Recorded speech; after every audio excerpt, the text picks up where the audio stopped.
ఆభ్యంతర వృత్తి ప్రాణాయామం విధి. ధ్యానాత్మక ప్రాణాయామమున కూర్చుండి శ్వాసను బయటకు తీసివేసి మరల శ్వాసను లోపల ఎంత నింపగలుగుదురో అంత నింపి ఉంచుము. వక్షమును బయటికి ఉబ్బించి పొట్ట యొక్క క్రింది భాగమును లోపలకు ముడుచుకొనున్నట్లుంచుము. శ్వాసను లోపలనే నింపి జలాంధ్ర బంధము మరియు మూలబంధమును వేయుము. శక్త్యానుకూలముగా శ్వాసను లోపల నిలిపించుము. వదిలివేయవలసినప్పుడు జాలాంధ్ర బంధమును తొలగించి నెమ్మదిగా శ్వాసను బయటకు వదిలివేయము.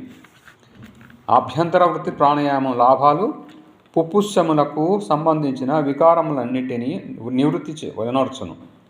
ఉబ్బస వ్యాధిగ్రస్తులకు ఇది అత్యంత లాభకరమై ఉన్నది. శరీరంలో ఓజస్సు, శక్తి, కాంతిని వృద్ధి యొనర్చును. నెక్స్ట్, స్తంభవృత్తి. దీని యందు శ్వాసను ఎక్కడికక్కడనే నిలిపివలసి ఉండును. శక్తిని అనుసరించి నిలిపించి బయటికి వదిలివేయవలను. మరల సామాన్యంగానైన పిదప ఎక్కడికక్కడనే నిలిపి ఉంచవలను. దీని యందు 3 బంధములు వేసుకొనవచ్చును. Thank you.